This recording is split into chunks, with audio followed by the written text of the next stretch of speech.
તો બાળકો આજે આપણે જે ભણવાના છે જે ચેપ્ટર નંબર 7 માં આપણો આગળનો ટોપિક છે એ ટોપિક નું નામ છે સંતુલન. શું નામ છે? સંતુલન. પરંતુ ટોપિક છે દ્રઢ પદાર્થ નું સંતુલન.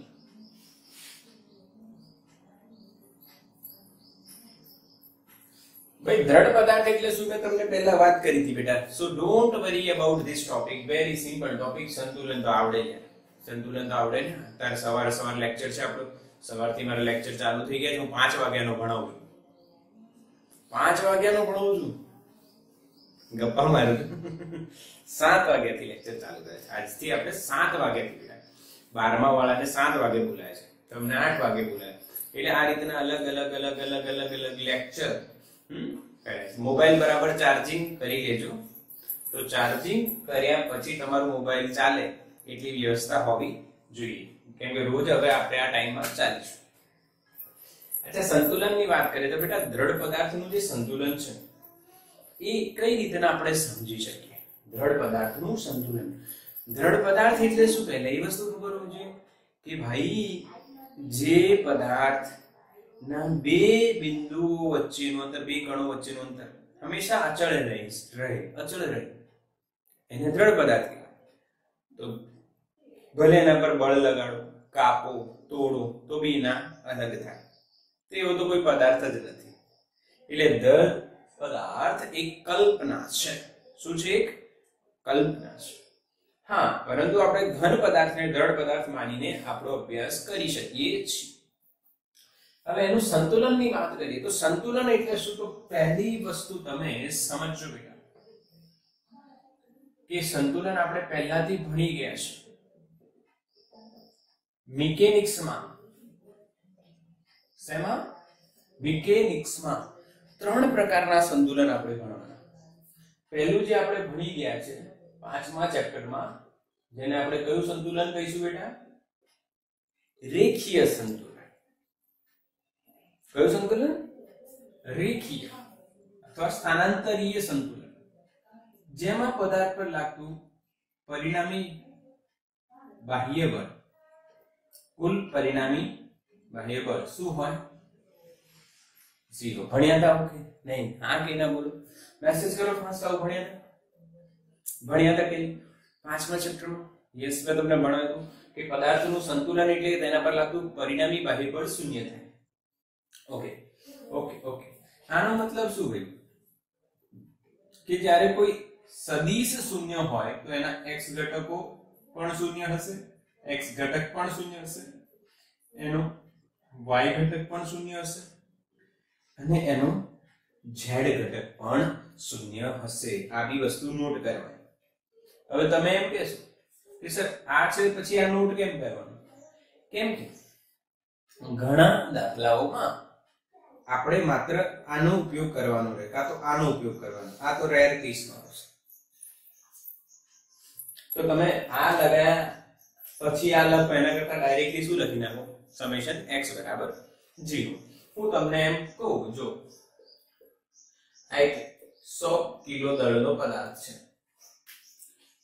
10 કરવી, અહીંયા એના પર 50 ન્યૂટન બળ લાગે છે અને અહીંયા તમે એને F બળથી ખેંચો છો.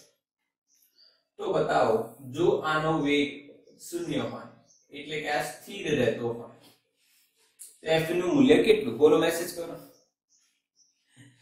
F નું મૂલ્ય કેટલું? 50. બધાને ખબર છે. પરંતુ એ શોધાયા કઈ રીતના બેટા? એ જો કે કુલ બળ 0 પર કઈ દિશામાં? ડાયરેક્ટ x દિશા. આ લખવાની અને પછી આ લખવાની કોઈ જરૂર નથી. ડાયરેક્ટ x દિશાની વાત કરીશું. આને તમે ધન લઈ લો તો f ધન આવ્યો. આને વિરુદ્ધ દિશા એટલે ઋણ લઈ લો તો જવાબ આવશે f બરાબર 50 ન્યૂટન. હા કે ના? આવડે કે નહીં? ક્લિયર ને? હા. પછી y દિશામાં તમે વાત કરો તો એમ પૂછે તમને બાળકો, એમ પૂછે કે ભાઈ આનો લંબ પ્રતિક્રિયા બળ કેટલું? તો તમને ખબર છે નીચે કયો બળ લાગશે? m છે. તો લંબ પ્રતિક્રિયા શોધવું હોય તો સમેશન f y દિશાના બળોનો સરવાળો 0. કેમ કે ઉધ્વ સંતુલનમાં y દિશામાં બળોનો સરવાળો શૂન્ય થાય એટલે ઉધ્વ સંતુલન, આને સમક્ષિતિજ સંતુલન, આને ઉધ્વ સંતુલન, આને સમક્ષિતિજ. હવે તમે એમ કહેશો કે સર તમે આને x કીધું તો આને પછી તમે સમક્ષિતિજ કેમ કહો છો?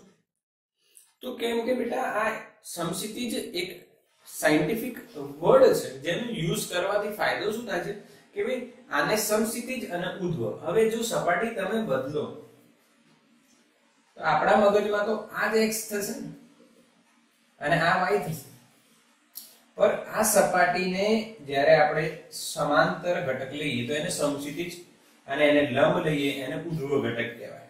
એટલે હવે આપણો x થઈ ગયો અને આપણો થઈ ગયો y. ક્લિયર છે? યસ ઓર નો બેટા? પાક્કું?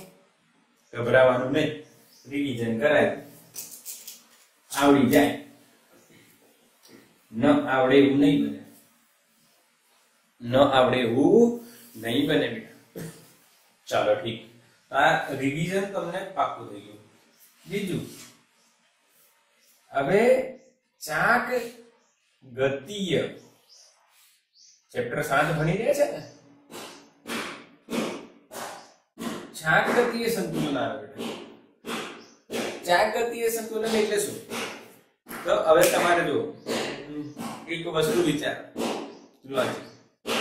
તમે આજથી 5 વર્ષ પહેલાની વાત કરો કે 1 વર્ષ પહેલાની વાત કરો, તમે 10માં હતા. ઘણા બાળકો અત્યારે 11માં છે, કદાચ એવા બી બાળકો હશે જે એવું વિચારતા હશે કે મારે સાયન્સ છોડી દેવું છે, એવું બી વિચારતા બાળકો હોય છે. કેમ એવું વિચારે? એટલે કુલદીપ લાઈવ ક્લાસમાં કુલદીપ કહે છે ના, હા બેટા ના, અમુક બાળકો વિચારતા હોય છે. રીઝન કહું તમને, રીઝન કહું. દેખો, હા તમે બધા નહીં છોડવાના મને ખબર છે, ના મેસેજ ના કરો. હું તમને એક લોજિકલ વાત કહું. એટલે આપણે મૂવીઝ જોઈએ છે, આપણે ઘણા બધા હીરોની બોડી જોતા હોઈએ છીએ છોકરાઓ તરીકે, થોડા ખાસ, અને છોકરીઓ હિરોઈનની બોડી જોતી. એટલે આ રીતનું આજકાલ ચલણ છે. આપણે એક હીરોની બોડીની વાત કરીએ તો એવી બોડી જો તમારે ગેઇન કરવી હોય તો કેવી રીતે ના થાય વિચાર. એ લોકો આટલી પરિશ્રમ કરીને, કન્ટિન્યુઅસ મહેનત કરીને એક આઉટપુટ લાવે, એના માટે વર્ષ બી લાગે, 2 વર્ષ બી લાગે, 3-4 વર્ષ બી લાગે. અને આપણે આવું વિચારીએ, રજાઓનો દિવસ છે ને આપણે વિચારીએ અને સવારે ઉઠીએ, આજે 4 વાગે, ચલો ભાઈ મેં બી વિચાર્યું બોડી બનાવીશું, માની લો 4 વાગે ઉઠી ગયો. હાલાકી મને બનાવવાની જરૂર નથી, ઘણી બધી બની ગઈ છે, પણ હું 4 વાગે ઉઠ્યો ને હા ફ્રેશ થયો ને પછી બહાર નીકળ્યો ને ઠંડી ને પછી જોગિંગ કરીને એક્સરસાઇઝ કરી આવ્યો. એક દિવસ હતો, પહેલો દિવસ એક્સાઇટમેન્ટ, યસ આપણે કરી શકીશું. બીજે દિવસ થોડો કંટાળો, ત્રીજે દિવસ હજુ કંટાળો, ને અઠવાડિયામાં તો પાછું સાહેબ પાછા એને એ જ, એટલે શું આટલી બધી મહેનત કરીને શું મળવાનું? હા એવું થાય બેટા. હવે જો તમે એક વસ્તુ વિચારો, જો મારી બોડીમાં 6 પેક હોય, બાયસેપ હોય 16 સેન્ટીમીટર 18 સેન્ટીમીટરના, અને હું ટી-શર્ટ પહેરીને નીકળું તો મારી શું એન્ટ્રી પડે? બધા મને જુએ. ધેટ ઇઝ, હવે એ વસ્તુ વિચારી ત્યારે કેટલી સરસ લાગે છે. અરે વાહ, આમ. અને તમને બી એવું થાય, તમે કીધું અમારા સર છે, અમારા એવું થાય. પરંતુ એ આઉટપુટ મેળવવા માટે આપણે પરિશ્રમ કરવો પડે, હાર્ડવર્ક કરવું પડે. તમે 10માં જે ભણ્યા એ બેટા ઘરમાં રહીને કરવાની એક્સરસાઇઝ હતી. નોર્મલ કરો તો એમાં તમારે 6 પેક ને બોડી વોડી કશું બનાવવા નથી, નોર્મલ. પરંતુ 11-12માં તમે આયા તો મોટા થઈ ગયા, તમારી જવાબદારી વધી ગઈ, એટલે તમારું કામ વધી જાય બેટા. હા કે ના? તમે નાના હતા તો મમ્મી તમને બજાર મોકલે અને તમે વસ્તુ એક દુકાને મોકલે, બજાર ના મોકલે, દુકાને મોકલે. માની લો તમે વસ્તુ લેવા ગયા, 10 રૂપિયા આપ્યા અને 8 રૂપિયાની વસ્તુ હતી, લઈને તમે પાછા આવી ગયા, 2 રૂપિયા રહી ગયા, તો મમ્મી તમને વધારે લડે નહીં, મને મારે નહીં. કેમ? કે તમે બાળક હતા, એટલે તમારું આટલું ધ્યાન રહે નહીં, કદાચ ભૂલી ગયો તો મમ્મી તમને શીખવાડે કે બેટા આ રીતના ધ્યાન રાખવાનું. અને હવે જ્યારે તમે મોટા થઈ ગયા છો અને તમે બજાર જાઓ છો અને 500 રૂપિયા આપો છો, 300 ની વસ્તુ લાવો છો અને 200 ભૂલીને આવો છો, તો મમ્મી હા કે જ્યારે હા. અને તમે જો એક વસ્તુ બીજી તમે સમજજો, બીજી વસ્તુ તમે સમજજો બેટા, એક વસ્તુ હજુ તમને સમજાવો કે તમે બેટા અત્યારે તમે મોબાઈલમાં શું જોવો છો એવું તમારા પેરેન્ટ્સ જો જોવા બેસી જાય ને તો તમને એવું લાગે કે આટલો વિશ્વાસ નથી, હું મોટો થઈ ગયો. એવું કોને કે હું મોટો કે મોટી થઈ ગઈ, તમારા મારા પર આટલો વિશ્વાસ નથી. તમે આજે બર્થડે પાર્ટીમાં જવાની વાતો કરો તો તમારી મમ્મી એમ કે ના હું સાથે આવીશ, પપ્પા એમ કે હું સાથે આવીશ, તો તમે એમ કહેશો મારા પર આટલો વિશ્વાસ નથી, મારા મિત્રો આવવાના છે ત્યાં છે, હું મોટો થઈ ગયો છું, આવું કહેશો. યસ. હા, અત્યારે તમારા મમ્મી પપ્પા એમ કે તમને ચલો સ્કૂલ જવા માટે સાયકલ લાવી દઈએ, ગાડી નહીં લાવી દઈએ, એક્ટિવા કશું ના લાવી દઈએ, તમે શું કહેશો?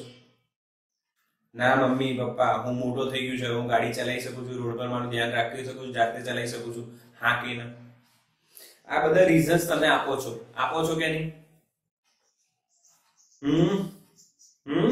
માની લો તમારા ચશ્મા આવી ગયા અને તમારા મમ્મી પપ્પા તમારા માટે ચશ્મા પસંદ કરી લાવેલા, જે ફ્રેમ વાળા હોય અને સિમ્પલ હોય એવા પસંદ કરીને, મજબૂત હોય, તૂટે નહીં. મમ્મી પપ્પા એવું જ હોય, તૂટે નહીં, મજબૂત હોય, સારા હોય એવું લાવે. પણ તમને ફેન્સી ગમે, હા કે ના? તો ચશ્મા કયા આવશે? ફેન્સી આવશે, કેમ કે તમે મોટા થઈ ગયા છો. તમે કેવા થઈ ગયા છો? મોટા થઈ ગયા છો. યસ. તો બેટા એની સામે જ્યારે તમે ભણવાની વાત આવે ત્યારે તમે મોટા નથી. વિચારો ભણવાની વાત આવે ત્યારે મોટા થઈ ગયા ને, અને મોટા થઈ ગયા તો કેવું ભણવાનું?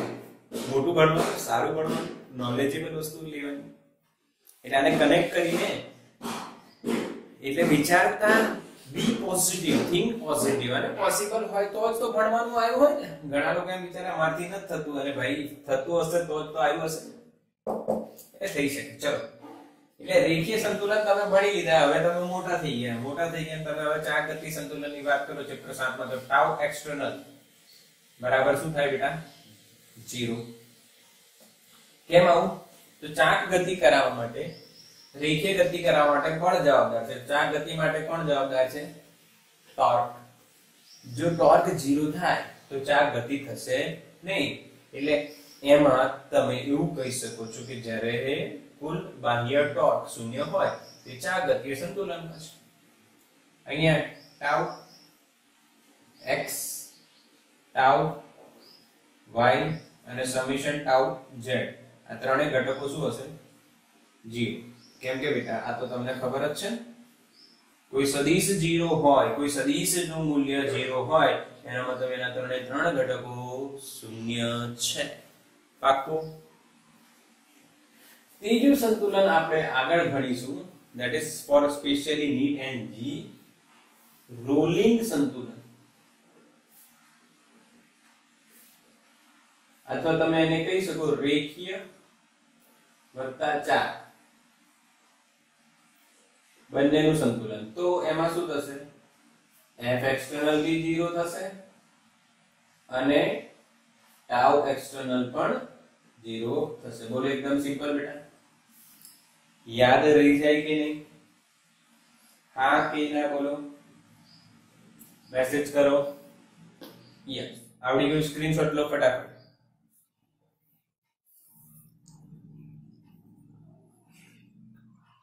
Take the screenshot. રેખીય, ચાક ગતિય અને રોલિંગ ત્રણેય સંતુલન આવડી ગયા. ચલો ડન.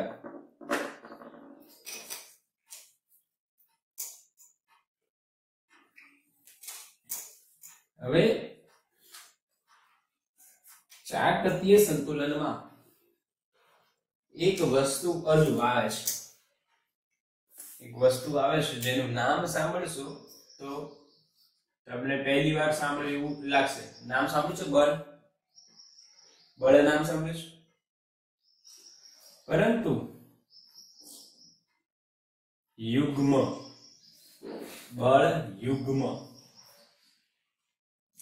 આ ખબર છે? હા કે ના? યસ ઓર નો? આ વસ્તુ ખબર છે બધાને? બળ યુગ્મ નામ સાંભળ્યું છે? યુગ્મ બળ તો નામ સાંભળ્યું હશે. બળ તો નામ સાંભળ્યું છે બધા? યુગ્મ શું છે? બળ યુગ્મ શું છે? ધ્યાન આપજો ને સમજજો. યુગ્મ એટલે બે જોડ. બે વસ્તુ હોય ને એને યુગ્મ કહેવાય. બળ એટલે બે બળોની જોડ. ઇંગ્લિશમાં એનું નામ એવું ઇન્ટરેસ્ટિંગ છે કે ફટાક દેને યાદ રહી જશે. ગુજરાતીમાં ઇન્ટરેસ્ટિંગ ન લાગે પણ ઇંગ્લિશમાં તો બહુ ઇન્ટરેસ્ટિંગ છે. જો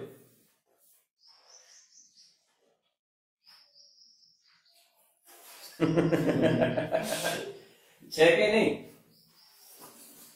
યસ ઓર નો? મેં તમને કીધું ને ઇન્ટરેસ્ટિંગ નામ છે. હા, યસ સર નો? કપલ. હા સર, આ તો ખબર છે, આ તો આવડી જાય. કપલ, યસ ડેફિનેટલી બેટા. કપલ તમને કેમ ન આવડે કે તમારી મમ્મી અને પપ્પાની જ વાત કરવાની અત્યારે, એટલે જે ખોટા વિચારો હોય ને એ આવે જ નહીં. ગોલ મગજમાં રાખો અને સારા એક્ઝામ્પલ વિચારશો તો ખોટા વિચારો મગજમાં આવે નહીં. અને આવું હું કેમ કહું છું બેટા કે આજકાલ આ બધું આપણને વધારે ચલણમાં દેખાય, પણ આપણે આપણો ગોલ ફિક્સ રાખવાનો. દુનિયા જે દિશામાં જઈ રહી છે એમને જવા દેવાની. આપણી દિશા કઈ હોવી જોઈએ આપણે નક્કી કરવાનું. અને મનમાં માતા પિતાની છબી ક્લિયર કરવાની કે તમારા માતા પિતા તમારા માટે કેટલું કરે છે ને, કેટલું સેક્રિફાઈસ કરે છે ને, એને ધ્યાનમાં રાખશો ને તો કોઈ ખોટા વિચારો નહીં આવે. આ એક બહુ જ ઇમ્પોર્ટન્ટ વસ્તુ છે. ખોટા વિચારો નહીં આવે એ તો શક્ય જ નથી, આવશે. પરંતુ જ્યારે તમે માતા પિતાનું સેક્રિફાઈસ ને જોશો અને એમાં તમારા વિચારો જોશો તો એ ઝીરો થઈ જશે. એટલે ક્લિયર કરજો. કપલ એટલે બેટા જોડ કહેવાય. માતા પિતાની જોડ વિચારવાની, સિમ્પલ. ઓકે, તો કપલ એટલે બળ યુગ્મ. અને હવે એની વ્યાખ્યા સમજીએ. વ્યાખ્યા સમજીએ કોને કહેવાય? તો બેટા બે સમાન મૂલ્યના, આ એક આપણે વિચારીએ અહીંયા. બે પોઈન્ટ લઈએ છો, એ અને બી. આ સળિયો માની લો, કોઈ બી વસ્તુ માની શકો. એ પર બળ લાગે છે બેટા નીચે F, અને બી પર બળ લાગે છે બેટા ઉપર F. આને ઋણ લઈ શકો, આને ધન લઈશું, અને આ કેન્દ્ર લઈ લો O. ધ્યાન આપજો. કપલ અથવા બળ યુગ્મ કોને કહેવાય? તો વ્યાખ્યા એવી છે કે સમાન મૂલ્યના પરસ્પર વિરુદ્ધ દિશાના પરંતુ એક રેખસ્થ ન હોય તેવા બળોની જોડ શું રચે છે? બળ યુગ્મ. લોજિક આપી સમજો. સમાન મૂલ્યના બળો પરસ્પર વિરુદ્ધ દિશા, અને ત્રીજી વાત એક રેખસ્થ ન હોય. બે સમાન મૂલ્યના પરસ્પર વિરુદ્ધ દિશાના અને એક રેખસ્થ ન હોય તેવા બળો કોની જોડે રચે છે? બળ યુગ્મની. હવે એક વાની ટ્રીક આપી દઉં. તમે એનું ડોક્ટર સ્ટ્રેન્જ નામ સાંભળ્યું છે? એવેન્જર્સ એન્ડ ગેમ જોઈ હોય, ઇન્ફિનિટી વોર જોઈ, એવા બધી પિક્ચરમાં એલો જાદુગર માણસ આવે, આમ કરે અને પછી આમ કરે અને પછી આમ ગોળ ગોળ ફેરવે અને અંદર જઈ શકે, બહાર આવી શકે, એવું જાદુગર. તો એ ડોક્ટર સ્ટ્રેન્જ પરથી હું તમને યાદ રખાઈ દઉં. જો બે સમાન મૂલ્યના પરસ્પર વિરુદ્ધ દિશાના અને એક રેખસ્થ ન હોય તેવા બળો બળ યુગ્મની જોડ રચે. યાદ રહેશે?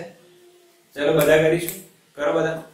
બે સમાન મૂલ્યના પરસ્પર વિરુદ્ધ દિશાના, કાં તો તમે આમ કરી શકો, પરસ્પર વિરુદ્ધ દિશાના અને એક રેખસ્થ ન હોય એવા બળો શું રચે? બળ યુગ્મની જોડ રચે. ક્લિયર? હવે પ્રેક્ટિકલી વાત સમજીજો. પ્રેક્ટિકલી વાત, એક્ઝામ્પલ કે બળ યુગ્મ તમને ક્યાં ક્યાં જોવા મળે? બળ યુગ્મ ક્યાં જોવા મળે? તો પહેલી વાત, તમે એક્ઝામ્પલ વિચારો, ઘણા બધા એક્ઝામ્પલ મળશે બેટા, એક નહીં ઘણા બધા. ઢગલું. પહેલું તમને અહીંયા દોરીને બતાવું છું એટલે ખબર પડશે. આ દિવાળીમાં નાસ્તો ભર્યો છે અને કોઈ મહેમાન તમારા ઘરે આવે છે, અંદર નાસ્તો છે. મહેમાન નહીં, હું જ તમારા ઘરે આવું છું. હવે ડબ્બુ એકદમ ફિટ બંધ થઈ ગયું છે. આપણી જોડે અહીંયા એક્ઝામ્પલ બી છે. લો, આ ઇંકની બોટલ છે. હવે મારે આનું ઢાંકણું ખોલવું હોય તો હું એક જ બળ લગાડું, ખુલે કોઈ દિવસ? ખુલે ના. તો મારે શું કરવું પડે? બે બળ લગાડવા પડે, સમાન મૂલ્યના પરસ્પર વિરુદ્ધ દિશા. વિરુદ્ધ દિશા, યસ. અહીંયા લાગે શું? બળ યુગ્મ. શું લાગશે અહીંયા? બળ યુગ્મ. અચ્છા, બીજો એક્ઝામ્પલ તમે જોઈ શકો છો. આ પંખાનું રેગ્યુલેટર. રેગ્યુલેટર, ઢાંકણ. રેગ્યુલેટર, પંખાનું રેગ્યુલેટર જે હોય છે એને તમે ફેરવો તો એકથી બી જોર લગાવીને ફેરવી તો શકો છો, પરંતુ નોર્મલી આપણે શેનો ઉપયોગ કરીએ? બે બળો. પંખાનું રેગ્યુલેટર તમારે ફેરવવું હોય તો બે બળો જોઈએ. ત્રીજો એક્ઝામ્પલ તમે વિચારો. વિચારો ફટાફટ. ત્રીજો એક્ઝામ્પલ શું હોઈ શકે? ત્રીજો એક્ઝામ્પલ શું હોઈ શકે બેટા? રેગ્યુલેટર તો થયો, ત્રીજો એક્ઝામ્પલ શું? બોલો, કોઈ બી એક એક્ઝામ્પલ લઈ શકો જેમાં બે બળો લાગે, જેમાં તમે ફેરવવું પડે. વિચારો. ફેન. અલ્યા ડીંગા, પંખો કોઈ ઉપર જઈને ફેરવવાનું હોય. બોટલ ખોલવા, યસ. બોટલ ખોલવા, યસ, રાઈટ આન્સર. કોઈ બી બોટલ હમણાં મેં બધા ખોલવા માટે બળયુગ્મ લગાવવું પડે. Yes yes yes yes. ગાડીનું સ્ટીયરિંગ હોય બેટા, એમાં તમને ફેરવવા માટે એક આમ, બીજું આમ, પછી એલું ટી પાનું હોય ને, ટી પાનું, સ્પેનર કહેવાય એને ઇંગ્લિશમાં. તમે જોયું હશે. આવું બોલ્ટ ખોલવા માટે આમ લગાવો ને પછી આમ ખોલે. તો એક આમ છે ને એક આમ, સમાન મૂલ્યના પરસ્પર વિરુદ્ધ દિશાના બળ. એવા ઘણા બધા એક્ઝામ્પલ હોઈ શકે છે. રેગ્યુલર જે બેઝ છે એમાં આપણે પાંચમું, ચાવી. ચાવી જે છે બેટા, માની લો ચાવી છે. ચાવી જે છે બેટા, એને ફેરવવા માટે પણ તમે વિચારો કેટલા? એક આમ, હા કે ના? જોઈ લો ચાવીની. વિચારો, ચાવી તમે હંમેશા અંગૂઠા અને પહેલી આંગળીથી જ ખોલશો. યસ. આ બધી વાતો થઈ ગઈ કોની બેટા? બળયુગ્મ. સમજ્યા કે નહીં સમજ્યા? એક્ઝામ્પલ. હવે બળયુગ્મના ઇમ્પોર્ટન્ટ પોઈન્ટ્સ જોઈશું. એક્ઝામ્પલોને તમે સ્ક્રીનશોટ લેજો. હજુ ઘણા જ એક્ઝામ્પલ હોઈ શકે, જેટલા વિચારો એટલા ઓછા. તો એ બળ પૂરું નથી કરવાનું આપણે, ચાલશે. સમજી તો ગયા ને? અને આપણો લોજિક સમાન મૂલ્યના પરસ્પર વિરુદ્ધ દિશા અને એક રેખસ્થ ન હોય. હવે આ પ્રેક્ટિકલ વાત તમને સમજાય ને બેટા? પ્રેક્ટિકલ વાત તમને સમજાય. હવે આની જે થિયોરેટિકલ કન્સેપ્ટ્સ છે સારા સારા, જેનાથી તમે નીટના અને જેઈના દાખલા સોલ્વ કરશો, એ કન્સેપ્ટ આપણે પકડીએ. એ કન્સેપ્ટ આપણે પકડીએ તો સૌથી પહેલી વાત કરી ઇમ્પોર્ટન્ટ નોટ્સ. તો પહેલી વાત ધ્યાન આપજો, કુલ બળ કેટલું થાય? તો 0. કેમ? કુલ બળ 0 કેમ નું? તો કે બેટા આ F અને આ -F એટલે બળ યુગ્મનું કુલ બળ શું થાય? 0 થાય. રીઝન આપી સમેશન F = 1 પ્લસ આવશે, બીજો માઈનસ આવશે. જવાબ શું આવશે? 0. 1 પ્લસ ને બીજો માઈનસ. બોલો બેટા, ખબર પડી? બળ યુગ્મ વિશેની ઇન્ફોર્મેશન કોઈને ડાઉટ? બળ યુગ્મનું કુલ બળ શું હોવું જોઈએ? 0 હોય. યસ, ના ખબર પડી? અચ્છા, અમુક મેસેજ કરે છે ના. જો બળ યુગ્મમાં પરિણામી બળ, એટલે તમે કુલ ન સમજો તો પરિણામી બળ 0 થાય. એટલે માની લો કે તમે આ 5 ન્યૂટન લગાડો છો બેટા, આનું મૂલ્ય 5 ન્યૂટન છે, તો આનું બી 5 જ હશે ને? પર આ ઉપર છે એટલે પ્લસ અને આ નીચે છે એટલે માઈનસ, તો 5 - 5 જવાબ કેટલો આવે? 0. હા કે ના? હવે સમજ પડી? આ 5 ન્યૂટન ઉપર અને આ 5 ન્યૂટન નીચે, તો બંનેનો સરવાળો કરશો તો બેટા જવાબ કેટલો આવશે? 0. એટલે બળ યુગ્મનો જ્યારે તમે એના બળોનો સરવાળો કરશો ત્યારે જવાબ શું આવે? 0 આવે. સિમ્પલ. તો જ સમાન મૂલ્યના કહેવાય ને, અને પરસ્પર વિરુદ્ધ દિશા, ન્યૂટનની ગતિનો ત્રીજો નિયમ, તો જવાબ શું હશે? 0. પરંતુ તમે એવું વિચારશો કે સર એમ કે છે સમાન મૂલ્યના અને પરસ્પર વિરુદ્ધ દિશાના, છતાં અને પાછા એમ કે છે બળ 0. બળ 0 તો આ વસ્તુ ફરે કેમ છે? તો ફરે છે એનું રીઝન કોણ છે? એ કોલિનિયર નથી, એક રેખામાં નથી. એક રેખામાં હોય ને તો ગોળ બી ન ફરે. કેમ કે કુલ બળ 0 એટલે રેખીય સંતુલન છે. પણ રેખીય સંતુલન છે પણ અહીંયા ચાક ગતિ કરશે. કઈ રીતે? સોરી, આમ કરશે, આમ કરશે, ચાક ગતિ કરશે. શું કરશે? ચાક ગતિ કરશે. સમજ્યા કે નહીં સમજ્યા? એટલે બીજી જે વાત કરીશું એમાં હું લખીશ બળ યુગ્મ નું ટોર્ક, અથવા બળ યુગ્મને કારણે લાગતું ટોર્ક. એક બળ 0 નથી, પરિણામી બળ 0 છે. પાછું એવું ના વિચારતા કે ટોર્કના સૂત્રમાં તો બળ આવશે અને બળ 0 છે તો ટોર્ક બી 0 છે. ના બેટા, અહીંયા પરિણામી બળ 0 છે, બળ 0 નથી, પરિણામી બળ છે. એટલે ટોર્ક કેટલું થાય? તો જો બેટા, ટાઉ બરાબર, અહીંયા સમજીશું. હવે તમે મારી વાત સમજજો. માની લો બેટા આ અંતર d છે, આ અંતર બી d છે. પાકો? આ તો d/2 લઈને આ d/2 લઈને આ કેન્દ્ર લીધું છે આપણે. શું લીધું અમે? કેન્દ્ર. ઓકે? અથવા તમે એવી વસ્તુ વિચારી શકો છો, ધ્યાન આપજો મારા બેટા. આ કુલ અંતર d છે. ક્લિયર? યસ, ક્લિયર છે. હવે મારી વાત સમજવાની છે તમારે. હવે મારી વાત સમજવાની છે તમારે. ધ્યાન આપજો. આ જે અંતર છે બેટા એ d/2 થયું અને આ d/2. જો આ મધ્ય બિંદુ હોય તો ધ્યાન આપજો. અહીંયા હું લખું છું O ની સાપેક્ષે કુલ ટોર્ક.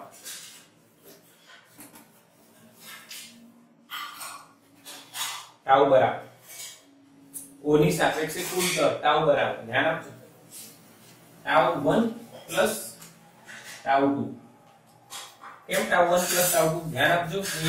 આ બળ O ની સાપેક્ષે d/2 અંતરે છે એટલે આમ ફેરવશે, અને આ બળ O ની સાપેક્ષે d/2 અંતરે છે એ આને આમ ફેરવશે. હા કે ના? એટલે આ જે પદાર્થ છે કે સળિયો છે કે ચાબી છે કે ઢાંકણ છે, જે બી હોય એ વિષમ ઘડી દિશામાં ફરશે. હા કે ના? યસ ઓર નો? હવે ટોર્ક એટલે બળ ગુણ્યા સંદર્ભ બિંદુથી લંબ અંતર, બળની કાર્યરેખાનું લંબ અંતર. તો બળનું મૂલ્ય કેટલું બેટા? F. લંબ અંતર શું છે? d/2 plus.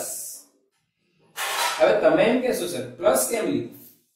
તો બેટા બે શક્યતાઓ છે. એક આમ ફરે, બીજું આમ ફરે. અને મેં તમને કીધું હતું વિષમ ઘડી એટલે કઈ દિશા લેવાની? વિષમ ઘડીને પ્લસ લેવાનું અને સમ ઘડીને માઈનસ લેવાનું. તો I ધન થશે અને I ધન થશે, બંને વિષમ થશે. બીજા માટે ટોર્ક તમે વિચારો તો બળનું મૂલ્ય F અને લંબ અંતર કેટલું? d/2. F ગુણ્યા d/2. બોલ આવડ્યું કે નહીં? હા કે ના બેટા? ક્લિયર થયું?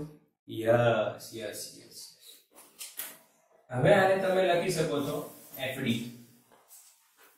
લખાય ને? FD/2 FD/2 અડધું અડધું એ પાકું. ટોર્ક નું સૂત્ર. હા યસ, બિલકુલ ક્લિયર, બિલકુલ ક્લિયર. બળ યુગ્મ નું ટોર્ક લખાશે આ રીતે. હવે બેટા મને તમે એમ કહો કે જો આપણે સમઘડી હોત, આ બી આમ લાગતું અને આમ લાગતું, તો માઈનસ અને માઈનસ, તો અહીંયા ખાલી શું આવી જતું? માઈનસ. અને માઈનસ શું બતાવે? સમઘડી દિશામાં ફરે છે. અત્યારે પ્લસ આવ્યું તો કઈ દિશામાં? વિષમઘડી. હવે ધ્યાન આપજો, અને શું વિચારાય? f શું છે બેટા? જોઈએ, ધ્યાન આપજો. અને એમ લખાય, ધ્યાન આપીશું. અહીંયા લખું છું તાવ બરાબર FD છે, તો એને શું લખું છું એ જો. f એટલે શું? બે માંથી એક બળનું મૂલ્ય. ક્લિયર? f અને f બંનેનું મૂલ્ય એક જ છે, તો કોઈ બી એક બળનું મૂલ્ય લખવાનું, એવું કહી શકાય? યસ. d શું છે? બંને બળો વચ્ચેનું, બે બળો વચ્ચેનું લંબ અંતર. હા કે ના? d શું છે? આ f અને આ f ની કાર્યરેખા વચ્ચેનું લંબ અંતર. હવે તમને મેં કાલે એવું બતાવ્યું હતું કે જ્યારે કોઈ રાશિને તેના સંદર્ભ બિંદુથી અથવા લંબ અંતર વડે અહીંયા ગુણવામાં આવે છે, ત્યારે કઈ રાશિ બની જાય છે? ચાક માત્રા. કઈ રાશિ બને છે? ચાક માત્રા. તો આ બની ગઈ ચાક માત્રા. પણ કોની ચાક માત્રા?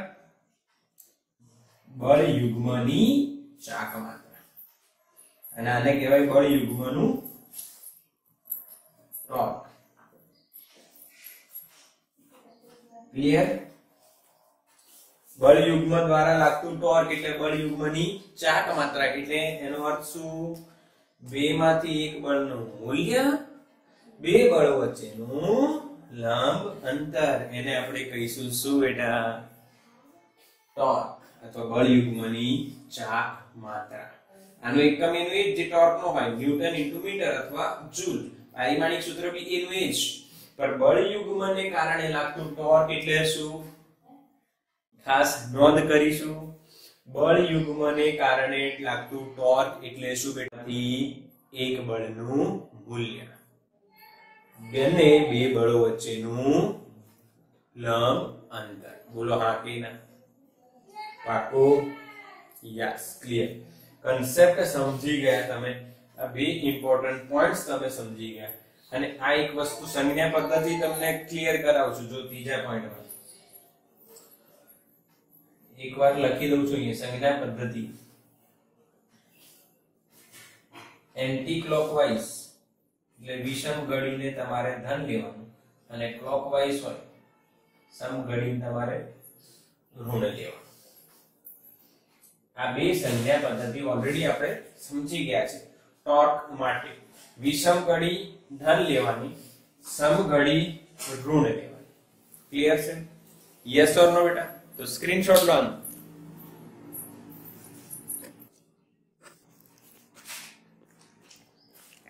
સ્ક્રીનશોટ લઈ લીધો બેટા? યસ. હવે yes yes yes, okay, meeting over થઈ ગઈ. ફરી જોઈન થાઓ બેટા. ચલો, ક્લિયર થઈ ગયું બેટા? યસ યસ, સ્ક્રીનશોટ લઈ લો. મસ્ત એકદમ તમારું કપલ છે, બળ યુગ્મ છે, એ પાકું થઈ ગયું. બધી વાતો નાની નાની ધ્યાનમાં લઈ લેવી, ધ્યાનમાં લઈ લેવી. અચ્છા, સમજાય છે કે નહીં? સમજાય છે કે નહીં? યસ યસ, ક્લિયર છે? અચ્છા, હવે બળ યુગ્મમાં ની ઇન્ફોર્મેશન તમને મળી ગઈ. હવે એનસીઈઆરટી માં એક ડાયાગ્રામ તમને આપ્યું છે. જો ચુંબકીય સોયનું, ચુંબકીય સોય તમને એનું હોકાઈ યંત્ર નામ સાંભળ્યું છે?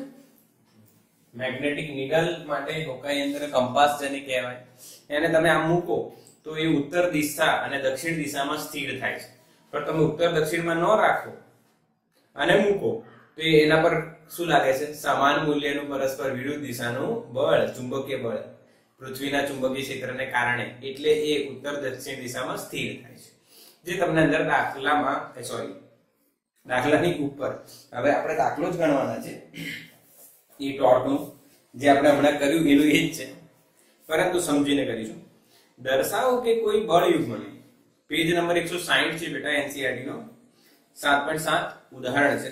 દર્શાવો કે કોઈ બળ યુગ્મની ચાક માત્રા એ બિંદુ પર આધારિત નથી કે જે બિંદુને અનુલક્ષીને તેમને ચાક માત્રાઓ લીધી, તમે ચાક માત્રાઓ લીધી હોય. ફરી એકવાર વાંચું છું, સાંભળજો. દર્શાવો કે કોઈ બળ યુગ્મની ચાક માત્રા એ બિંદુ પર આધારિત નથી કે જે બિંદુને અનુલક્ષીને તમે ચાક માત્રાઓ લીધી હોય. તો બેટા હું તમને આનો કન્સેપ્ટ બતાવી દઉં છું. એક્ઝામ્પલ કયો છે? 7.7 એકદમ સિમ્પલ છે. આપણે સૌથી પહેલા બળ યુગ્મ લેવું પડે. તો બળ યુગ્મ માટે આપણે A અને B બે બિંદુ લીધા. આના પર માની લો F1 બળ લાગે છે, આના પર માની લો F2 બળ લાગે છે. F1 ને જો હું F લઉં બળ યુગ્મ બનાવવા માટે, અત્યારે આ બળ યુગ્મ ન કહેવાય. જો આ બળ F1 હોય ને આ બળ F2 હોય તો આ બળ યુગ્મ ન કહેવાય. બળ યુગ્મ ક્યારે કહેવાય? જ્યારે આનું બળ હું F લઉં તો આનું મારે કેટલું લેવું પડે? -F. સમાન મૂલ્ય અને પરસ્પર વિરુદ્ધ છે. ક્લિયર છે? સમજાય? તમે એમ કહેશો કે સર આમ કેમ લીધું? બે ચોપડીમાં આવું આકૃતિ છે એટલે બેટા આવું લીધું છે, બાકી તમે આમ સીધા બી લઈ શકો, પરંતુ આ 3D આકૃતિ સમજી લઈએ. હવે આપણે અહીંયા એક બિંદુ લઈએ, સંદર્ભ બિંદુ. કયો બિંદુ લઈએ બેટા? સંદર્ભ બિંદુ. આપણે એવું બતાવવાનું છે કે બળ યુગ્મની જે ચાક માત્રા અહીંયા થશે એ આ સંદર્ભ બિંદુ પર આધાર રાખતી નથી. આ તમે અહીંયા લીધો એની જગ્યાએ અહીંયા ગમે ત્યાં લઈ શકો. ચલો, તો આ ઉગમ બિંદુ આપણે ગણીએ. તે ઉગમ બિંદુથી A નું જે સ્થાન સદિશ છે માની લો બેટા એ R1 છે, અને B નું જે સ્થાન સદિશ છે બેટા માની લો એ R2 છે. યસ. તો B પર ટોર્ક કેટલું થશે? L1 O ની સાપેક્ષે. કોની સાપેક્ષે? O ની સાપેક્ષે કુલ ટોર્ક લખી ડાયરેક્ટ. ટાઉ બરાબર પહેલું 1 ના કારણે, બીજું 2 ના કારણે. સદિશ લઈએ છે કેમ કે અહીંયા આપણે 3D આકૃતિ લીધી છે. પહેલું 1 ના કારણે F1. ઓ સોરી આને F1 લઈએ. કેમ કે આને R1 કીધું છે એટલે કઈ વાંધો નહીં. તમે આને F1 લેશો તો આને R1 કરવું પડે, આને F2 લેશો આને શું કરવું પડશે? R2. ઓકે. તો ટાઉ 1 કેટલું થશે બેટા? R1 ક્રોસ F1 ખબર છે, પ્લસ ટાઉ 2 કેટલું થશે બેટા? R2 cross F2. આવું સૂત્ર ભણ્યા છીએ આપણે? હા કે ના? Yes or no? યસ. હવે R1 ક્રોસ F1 ની જે રિયલ વેલ્યુ આપણે યુગ્મ બળ યુગ્મ બનાવવા માટે F લીધું, તો અહીં R2 ક્રોસ -F લખાય બેટા.